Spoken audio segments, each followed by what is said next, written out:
హల్లెలూయా, స్తోత్రం. ప్రభునందు ప్రియ దేవుని బిడ్డలారా, ప్రభు పేరటి మీ అందరికీ వందనాలు తెలియజేస్తున్నాను. దేవుడు తన ఉచితమైన బట్టి, ఉచితమైన కృపను బట్టి ఆయన మనల్ని కరుణించి జనవరి, ఫిబ్రవరి, మార్చి, ఏప్రిల్, మే, జూన్, జూలై వెళ్ళిపోయింది. ఆగస్టులో ప్రవేశించాం 2026 సంవత్సరంలో. కనుక ఈ నెలంతా, మిగిలిన నెలంతా దేవుడు కాపాడాలని మీ విషయం ప్రార్థిస్తున్నాను. మన ప్రియ పరలోకపు తండ్రి, నీ తండ్రి, నా తండ్రి, మీ తండ్రి, అందరికీ తండ్రి అయిన దేవుడు తన సంరక్షణ, కాపుదల, భద్రతను అనుగ్రహించి మిమ్ములను మీ కుటుంబాలను దీవించి ఆశీర్వదించి అభివృద్ధి పరచాలని నా హృదయాభిలాష. మీరు ఆనందంగా ఉండాలి, సంతోషంగా ఉండాలి అని ఒక దైవ సేవకునిగా మరి అందరి కొరకు ప్రత్యేకంగా ప్రార్థిస్తున్నాను. ఈ వాక్యాలు వింటున్న బిడ్డలందరికీ దీవెనలు తెలియచేస్తున్నాను ప్రభువు పక్షంగా. కనుక బైబిల్ మనం జాగ్రత్తగా చదువుకోవాలి. ఈ కార్యక్రమాన్ని జరిగించడం మాకు శక్తి లేదు, అయినప్పటికీ దేవుడు తన బిడ్డలు రాజా రమేష్ గారు, సురేష్ బాబు అన్న దంపతులు, అన్నదమ్ములు, వారు ఈ కార్యక్రమాన్ని నడిపిస్తున్నారు. వారిని, వారి కుటుంబాన్ని దేవుడు దీవించారని అనునిత్యము వారి కొరకు ప్రార్థిస్తున్నాను. సేవకు సహకారులుగా ఉన్న వారి యొక్క పేర్లు జీవగ్రంథంలో రాయబడాలని ఫిలిప్పు రాసిన పత్రికలో జ్ఞాపకం చేస్తారు. ఎవరెవరైతే ప్రభు యొక్క సేవలో వారు ఆదరణగా ఉన్నారో, ఆశ్రయంగా ఉన్నారో, వారి కుటుంబాలు ఆనందంగా అభివృద్ధి చెందాలని వారి పేర్లు జీవగ్రంథంలో వ్రాయబడాలి అని ప్రభు తన యొక్క సేవకుని ద్వారా తెలియజేస్తున్నాడు. అందినంత సంపాదించి శరీరాన్ని పోషించుకుంటూ బతికి వారికి శరీరాన్ని పోషించుకుంటూ అందినంత సంపాదించుకుంటూ ఈ లోకంలో బ్రతికే వారి పేర్లు ప్రజల లిస్టులో ఉంటాయి, కానీ దేవుని బిడ్డల పేర్లు జీవగ్రంథంలో ఉంటాయి అని ఒక చక్కటి మాట జ్ఞాపకం చేస్తాడు. కనుక నా ప్రియ సహోదరి సహోదరులారా, ఏ దేవుడు నిన్ను సృష్టించి లోకానికి పంపించి ఆయన పనిముట్టుగా వాడుకుంటున్నాడు, చివరికి ఆ ప్రభు దగ్గర వెళ్ళాలి. కనుక ఆ వెళ్ళాలంటే ఆయన గ్రంథంలో నీ పేరు, ఆ లిస్టులో పేరు ఉండాలి. ఒక విమానం ఎక్కాలంటే లిస్టులో పేరు ఉండాలి. ఒక బస్సు ట్రైన్ లిస్టులో పేరు ఉండాలి. వెయిటింగ్ లిస్టులో ఉంటే అవదది. కన్ఫర్మ్ టికెట్ నీకు ఉండాలి. కనుక ఆ కన్ఫర్మ్ చేసుకోవడానికే దేవుడు ఈ గ్రంథాన్ని నీకు ఇచ్చాడు. గ్రంథాన్ని ఇక్కడ ఒక ఆయన చెప్పాడు ఒక మాట, చిన్న మాట జ్ఞాపకం చేయాలి మీకు. స్తుతి నీ స్థితిని మార్చుతుంది. స్థుతి చెల్లించుట యథార్థవంతులకు శోభస్కరం అంటాడు. స్తుతి యెహోవాను స్తుతించాలి. 45 కీర్తన, 46, 47, 48, 49, 50 కీర్తన స్తుతి, కృతజ్ఞతాస్తుతులు చెల్లించు దేవుడికి. స్తుతి నీ స్థితిని మార్చుతుంది. ప్రార్థన నీ పరిస్థితిని మారుస్తుంది. స్తుతి నీ స్థితిని మారుస్తుంది. స్తుతించి ఎప్పుడు అయ్యా ఆరోగ్యం ఇచ్చావు, బలం ఇచ్చావు, శక్తి ఇచ్చావు, ఆయుష్ ఇచ్చావు. వేరే విషయాలు నువ్వు వెళ్ళొద్దు. నువ్వు ఈ లోకంలో బ్రతకాలి, దేవుని పనిముట్టుగా వాడబడాలంటే నువ్వు ఉండాలి. నువ్వు ఉండాలంటే దేవుడు నీకేం చేశాడు వాటిని బట్టి స్తుతించాలి. దావీదు దినానికి 7 సార్లు స్తుతించేవాడట. దానియేలు దినానికి 3 ప్రార్థించేవాడట. యేసయ్య రాత్రి అంతా ప్రార్థిస్తున్నాడట. నిన్న రాత్రి నేను గుంటూరులో ఉన్నాను, రత్నబాబు గారి ఇంట్లో. వారి భార్య చెప్తుంది, అయ్యగారు ప్రార్థనే మెయిన్ అయ్యగారు. ఒక సావుకుడు సాక్ష్యం విన్నా, ప్రార్థనే ప్రార్థనే ప్రార్థనే. కానీ ఆ ప్రార్థన చేయలేకపోతున్నాం అయ్యగారు. మా కుటుంబంలో కుటుంబ ప్రార్థన చేయలేకపోతున్నాం అయ్యగారు. నేను ఎంత బాధపడుతున్నాను అయ్యగారు. ఆ యొక్క సహోదరి మాలతి ఆవిడ పేరు చెప్తుంది. ఆవేదన ఉండాలి. ఎందుకు ప్రార్థన చేయలేవు? అన్నం తింటే ప్రార్థన చేస్తావా? లట్టకం లోపల వేసేసుకోవడం సస్తావు అంతే. దేవుడు చేసే ప్రతి మేడు నా ప్రాణమ యెహోవాను సన్నుతించుము, నా అంతరంగ సమస్త పరిశుద్ధ నామమును సన్నుతించుము, నా ప్రాణమ యెహోవాను సన్నుతించుము. ఆయన చేసిన ఉపకారములలో దేనిని మర్చిపోకయా. నేను చెప్పాను నిన్న సభలో, పిల్లనైనా మర్చిపో, మొగుడైనా మర్చిపో, పిల్లలైనా మర్చిపో, దేవుడిని మర్చిపోకు జాగ్రత్త. ఒకవేళ ఆయన మర్చిపోతే దేవుడిచ్చాడు, అనుభవించు, సంతోషించు, స్తుతించు. నా ప్రాణమా స్తుతించు. మరి ధనవంతుడు ఏమన్నాడు? నా ప్రాణమా తిని తాగి సంతోషించా. ఒరే ఈరోజే ₹1 దుకాణం సర్దుకోరా బాబు అన్నాడు. ఈరోజే, today is the last day in this planet. Come on, ఏమైపోతావు? నీ ప్లాన్లు ఏమైపోతాయి? నీ పిల్లలు ఏమైపోతారు? నువ్వు 10 కాలం చల్లగా బ్రతకాలంటే ఆయన స్తుతించు, ఆయన ప్రార్థించు, ఆయన కీర్తించు, ఆయన ఘనపరచు. నువ్వు చేసిన ఉపకారాలకు నేనేమి చెల్లింతును? నీవు చేసిన ఉపకారములకు నేనేమి చెల్లింతును? వేలాది దూడలనా, వేలాది పొట్టేళ్ళనా, నీవు చేసిన ఉపకారములకు దశభాగం ఇవ్వలేం మనం. దేవునికి డబ్బులు ఖర్చు పెట్టలేం. డీమార్ట్లో ఖర్చు పెడతా, వేలకు వేలు ఖర్చు పెడతావా? కుమార్ షెట్లో స్కాల్లో ఖర్చు పెడతావా? దేవుడికి ఖర్చు పెట్టే మనసు రాదు నీకు. ఇచ్చిందంతా లోపల వేసేసుకోవడమే, తినేస్తాం. తినేస్తే ఏమైపోతే పొట్ట పగలు చేస్తారు అంతే. దేవుని డబ్బులు దేవునికి ఖర్చు పెట్టాలి. సేవకులు గమనించాలి. దేవుని డబ్బులు బిడ్డలంతో కష్టపడి తన రక్తాన్ని చెమటగా మార్చుకొని నీకు డబ్బులు ఇస్తున్నారంటే దాన్ని దుర్వినియోగం చేస్తున్నామంటే జాగ్రత్త. వెళ్ళగానే లెక్క చెబుతా చెప్పాలా, ఎవరు ఎంత ఇచ్చారో అవి ఏం చేసావో. నా ప్రియ సహోదరి సహోదరులారా, ఇక్కడ అంటున్నాడు, స్తుతి నీ స్థితిని మారుస్తుంది, ప్రార్థన నీ పరిస్థితిని మారుస్తుంది. బాగానే ఉంది, వెరీ గుడ్. ఇక మూడవది వాక్యం ఏంటంటే సహోదరి సహోదరులారా, వాక్యము నీ జీవితాన్ని, నీ ప్రవర్తనను మారుస్తుంది. స్తుతి నీ స్థితిని మారుస్తుంది, ప్రార్థన నీ పరిస్థితిని మారుస్తుంది, వాక్యము నీ జీవితాన్ని, నీ ప్రవర్తనను మారుస్తుంది. అటువంటి వాక్యాన్ని మనం శ్రద్ధగా వినాలి అని ఇక్కడ నేను ప్రభు పేరట మనవి చేస్తూ ఉన్నాను. ఈ సమయంలో దేవుని యొక్క మాటలు మనం జ్ఞాపకం చేసుకుందాం. వాక్కుకున్న శక్తి చెప్పాడు, పద్యం రాశాడు ఒక ఆయన, వాక్కుకున్న శక్తి వాడి కత్తికి లేదు. మార్చగలదు మాట మనిషి మనసు. వాక్కుకున్న శక్తి పదునైన కత్తికి లేదట. మార్చగలదు ఒక మాట మనిషి యొక్క మనస్సు. జారవలదు నోరు జాగ్రత్త జాగ్రత్త, జారవలదు నోరు జాగ్రత్త జాగ్రత్త. శబ్దములకు గొప్ప శక్తి కలదు. ఓంకారం అంటే శబ్దం. ఆది యందు వాక్యం ఉండెను, వాక్యము దేవుని యొద్ద ఉండెను, వాక్యము దేవుడై ఉండెను. శబ్దము, వాక్యము, వాక్కు. ఆ వాక్యమే శరీరధారిగా యేసు అనే రూపంతో లోకానికి వచ్చాడు.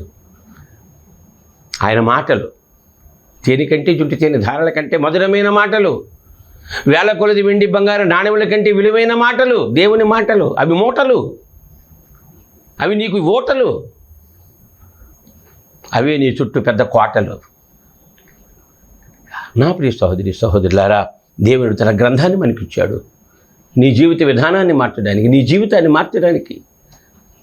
కనుక అటువంటి వాక్యాన్ని మన శ్రద్ధతో ధ్యానించాలని మరి ఒకసారి ఈ యొక్క సందర్భంగా నేను ఈ మాటలు జ్ఞాపకం చేస్తున్నాను. ఒక ఆయన చెప్తున్నాడు, అద్దము నీ రూపాన్ని చూపిస్తుంది. ఇంట్లో అద్దాలు ఉంటాయి కదా, అద్దం ప్రియులు ఎక్కువ మంది ఎప్పుడు అద్దం దగ్గర ఉంటారు చాలామంది, యవనస్తులు ఆడవాళ్ళు అంతా ఇప్పుడు అద్దం అద్దం అద్దం. ఈ అద్దము నీ రూపాన్ని చూపిస్తుంది. బైబిలు నీ లోపాన్ని చూపిస్తుంది. అద్దము నీ రూపాన్ని చూపిస్తుంది. నీ ముఖం ఎలాగుందో, నీ మీసం ఎలాగుందో, నీ గెడ్డం ఎలాగుందో, నీ తల ఎలాగుందో. సర్దుకో, శుభ్రం చేసుకో, బాగు చేసుకో.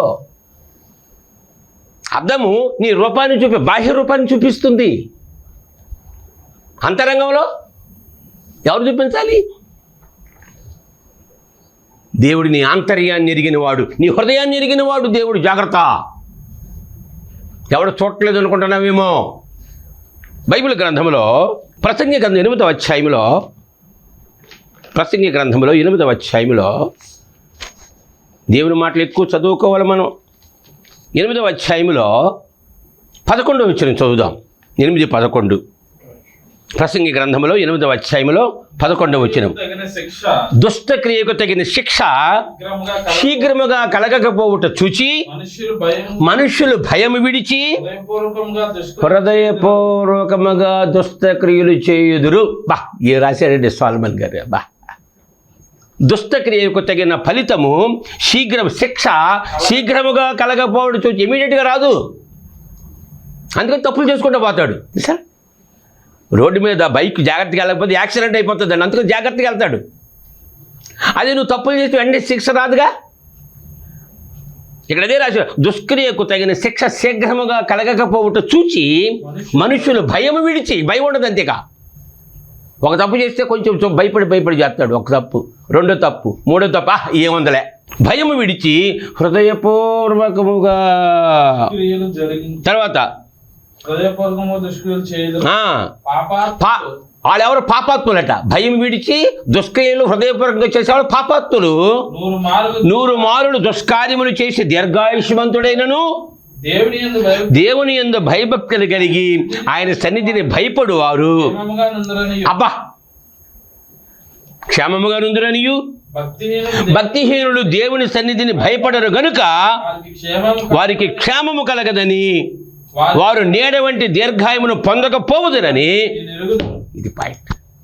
ఏంది ఈ మాటలు, దేవుని మాటలు ఏందా? వాడు ₹1,00,00,000 పెట్టి ఇల్లు కొన్నాడు, ఈడు ₹1,00,00,000 పెట్టి పొలం కొన్నాడు, ఆడు స్థలం కొన్నాడు, 10 ఎకరాలు కొన్నాడు. ఎవడు మోసం చేయకుండా ఎలా కొంటున్నావా? మేము ఎందుకు కొనలేకపోతున్నాం? నేను బ్యాంకులో మేనేజర్గా పనిచేశాను 26 సంవత్సరాలు. ఇంకా 4 సంవత్సరాలు ఉంది. నా మనసు ఒప్పుకోవట్లా దేవుని పని చేయాలని. చేసిన పెద్ద ఏం లేదులే కానీ చెప్తున్నా, మనస్సు సాక్షి. వదిలే ఉద్యోగం అందంతే. ఎలా సంపాదిస్తున్నావు నువ్వు? లక్షల కోట్లు వాళ్ళు ఎక్కడి నుంచి వస్తున్నాయి? నువ్వు ప్రజలను మాయ చేసి, మోసం చేసి, దగా చేసి, భయం విడిచి, దేవుడి భయం లేదు, పెద్దల భయం లేదు. ఇది నీ ఆస్తి నీతో వస్తుందా? నీ పొలం నీతో వస్తుందా? నీ బిల్డింగ్ నీతో వస్తుందా? నీ జుట్టు, మా నాన్న చెప్పేవాడు, నువ్వు జుట్టు ఎంత పూలు అంతే ఉండాలిరా, జుట్టు తక్కువ పూలు ఎక్కువ పెట్టకూడదురా అని. పిచ్చోడా? దైవజనుడు నాన్న భక్తుడు. మా నాన్న భక్తుడు, దైవజనుడు, నీతిమంతుడు. మా నాన్నకి తెలియదు డబ్బులు ఎలా పెట్టుకోవాలి, జేబులు పెట్టుకోవాలి తెలియదు. ఎవరో విశ్వాసం ఆయన డబ్బులు ఇస్తాడు, ఆ పక్కన పేద విశ్వాసకి ఆయన డబ్బులు ఇచ్చేస్తాడు వెంటనే. అమ్మ నీ దగ్గర పెట్టుకో నాన్న, నాకు ఎలాగో పోషిస్తాడులే దేవుడు. నీతిమంతుడు విశ్వాస మూలముగా జీవించును, మోసం చేసి డబ్బులు కొట్టేసి ప్రజల దగ్గర చేయడం కదా. ఈ మధ్యన పాలకొండలో ఒక కుర్రాడు, ఒక 10 మంది విశ్వాసం దెబ్బ కొట్టేశాడు. సేవకుడే ₹1,50,00,000 లాగేశాడట ప్రజల దగ్గర, సంఘస్థుల దగ్గర. ఇప్పుడు అతనికి క్యాన్సర్ వచ్చింది. బాత్రూమ్ బయట, దొడ్డికి బయట, వచ్చ బయటికి సంచిలోనే. జాగ్రత్త. ప్రజలు మోసం చేస్తావు, నిన్ను నమ్మితే ప్రజలు. నువ్వు సేవకుడు అని దైవజనుడు నీ దగ్గర వస్తే నువ్వు మోసం చేస్తావటండి. దావీదు అంటున్న నాతాను ప్రవక్త, దావీదు తప్పు చేశాడు, ఆ తప్పులో ఉన్నాడు, ప్రవక్తను పంపించాడు దేవుడు. నా బిడ్డ దావీదు సెలెక్ట్ చేసుకోవడం తప్పులు జరిగింది. మానవ సహజ తప్పులు జరుగుతూ ఉంటాయి. ఎవడు మంచివాడు ఎవడు లేడు. వెంటనే నాతాను ప్రవక్తను పంపించాడు. ఏమన్నాడు? రాజుగారు కథ చెప్తాను వినమన్నాడు. అమ్మాయిని తీసుకొచ్చాడు, తెలివైన స్త్రీని తీసుకొచ్చాడు. ఒక కథ చెప్పు దావీదుకి అన్నాడు. అయ్యా, ఒక యజమాని ఉన్నాడు, వాడికి చాలా గొర్రెలు ఉన్నాయి. ఒక పేదవాడు పక్కనే ఉన్నాడు, వాడు ఊరికి వెళ్తా ఆ గొర్రెని ఆ ఇంట్లో పెట్టాడు. కొంచెం చూసుకోండి సార్ మీ గొర్రెలతో పాటని. ఆడు దేశాంతరం వెళ్ళిపోయాడు, గొర్రెని విడిచిపెట్టేసి. ఈ లోపల ఈ యొక్క ధనవంతుల యొక్క స్నేహితులు వచ్చి, అరే ఆ గొర్రె మాకు కొయ్యాలరా అన్నారు, విందు చేయాలన్నారు. ఈయనకి ఎన్నో గొర్రెలు ఉంటాయి, ఆ గొర్రెలు చేయకుండా ఎవడు పేదవాడు గొర్రెని బలిచ్చేసి చంపేసి తినేశారండి. ఎంత అన్యాయం అండి!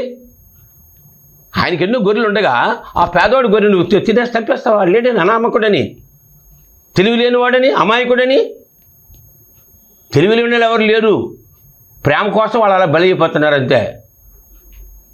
అప్పుడు దావీదు కోపం వచ్చింది. ఎవడాడు? కత్తి తీయండి, పిలుచురండి, కోసేమన్నాడు అంతే. వెంటనే ప్రవేశించాడు నాతాను. ఆ దొంగ నువ్వేనయ్యా అన్నాడంతే. ఆ ఉరియా భార్య నువ్వు ఎందుకు తెచ్చుకుంటాడు? అడిగితే నేను మళ్ళీ ఇస్తాగా నీకేం కాదు, నీకు చేసేవాడు నీ తండ్రిని ఉన్నానుగా, నాకు తెలియకుండా ఆవిడ తీసుకొస్తావా? అతను చంపేస్తావా? నా ప్రియ సహోదరి సహోదరులారా, భక్తిహీనుడు ఏమన్నాడండి? భక్తిహీనుడు దేవుని సన్నిధిని భయపడరు గనుక వారికి క్షేమము కలగదనియు, వారు నీడ వంటి దీర్ఘాయువును పొందకపోవదనియు. ఏదో అనుకున్నప్పుడు సంపాదించేస్తాను వెళ్ళిపోతుందిలే. ఏయ్ హాయ్ హోయ్ హాయ్ హాయ్, కారులో షికారుగా సాగిపోతావు అనుకుంటున్నావు, జాగ్రత్త. నువ్వు స్పీడ్లో ఉన్నావు, యాక్సిడెంట్ అయిపోతుంది అంతే. 10 లక్షల కారు పోతుంది, నువ్వు పోతావు. కనుక నా ప్రియ సహోదరి సహోదరులారా, ఈ యొక్క ఉదయకాల ఈ మాటలు జ్ఞాపకం చేస్తున్నాను నేను.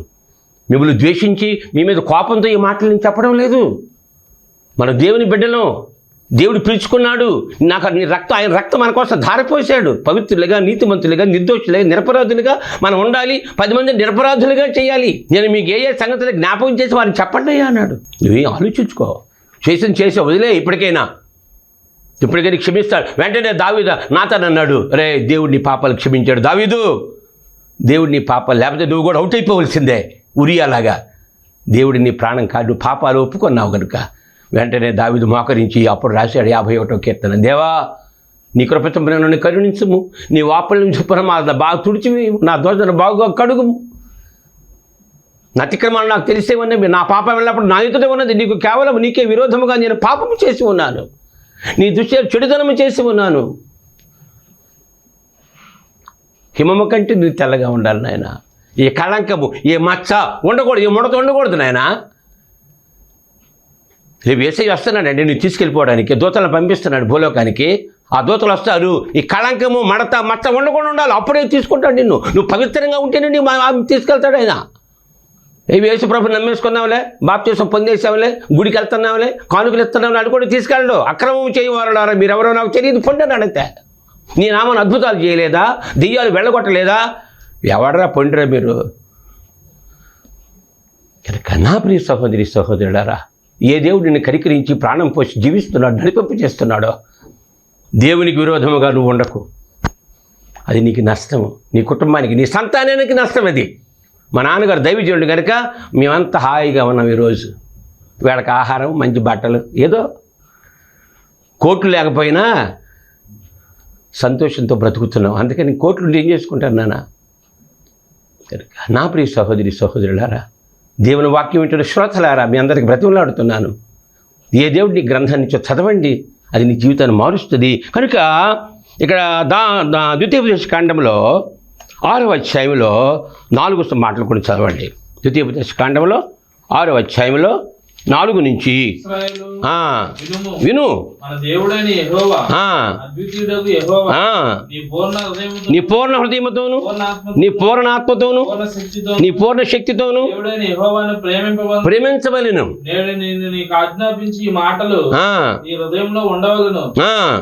నేను ఇది మాట, నేను నేడు నీకు ఆజ్ఞాపించి ఈ మాటలు ఎక్కడ ఉండాలి? నీ హృదయంలో ఉండాలి. ఇది బైబిల్లో ఉన్నాయిలే, సెల్ ఫోన్లో ఉంటాయి, బైబిల్లో ఉంటాయి, ఎక్కడైనా ఉంటాయి. నీ హృదయంలో ఉన్నాయా? ఎందుకని? హృదయము నిండి ఉండి దానిని బట్టి నోరు మాట్లాడును. హృదయము నిండి ఉండి దానిని బట్టి నోరు మాట్లాడును. కనుక నీ హృదయములో నేను నాకు ఆజ్ఞాపించి ఈ మాటలు నీ హృదయములో ఉండవలెను అని దేవుడు ఇక్కడ మాట్లాడుతూ ఉన్నాడు. సామెతల గ్రంథములో 4వ అధ్యాయములో 4 చదవండి. సామెతల గ్రంథము 4వ అధ్యాయములో ఆయన నాకు బోధించుచు నాతో ఇట్లా నేను నీ హృదయము పట్టుదలతో నా మాటలను పట్టుకొననిమ్ము, నా ఆజ్ఞలను గైకొనని ఎడల నీవు బ్రతుకుదువు, జ్ఞానం సంపాదించుకొనుము, బుద్ధి సంపాదించుకొనుము. కనుక ఆయన నాకు బోధించుచు ఇలా చెబుతున్నాడట. ఏమని చెప్తున్నాడట? నీ హృదయము పట్టుదలతో నా మాటను పట్టుకో. అదే నీ హృదయంలో నా మాటలు పట్టుకో. నీ హృదయము పట్టుదలతో నా మాటలు పట్టుకొని నిమ్ము, నా ఆజ్ఞలు గైకొని ఎడల. ఇది కథ. ఈ లోకలు హాయిగా పిల్ల పాపలతో సుఖంగా బ్రతకాలంటే నీ హృదయము నా మాటలు పట్టుకోవాలి అని ఇక్కడ ఈ సామెతల గ్రంథములో ఈ మాటలు ఎంత చక్కగా జ్ఞాపకం చేస్తున్నాడో. కనుక నా ప్రియ సహోదరి సహోదరులారా, దేవుని మాటలకు మనం ఎప్పుడు చెవి యొగ్గాల. దేవుని మాటలకి మనం ఎప్పుడు చెవి యొగ్గాలని మరి మా నాన్నగారు ఎప్పుడు చెబుతుండేవాడు. కనుక ఆ మాటలు మీకు జ్ఞాపకం చేస్తున్నాను అని ఈ మాటలు మీకు జ్ఞాపకం చేస్తూ ఉన్నాను. కనుక హృదయం చాలా జాగ్రత్తగా కాపాడుకోవాలి.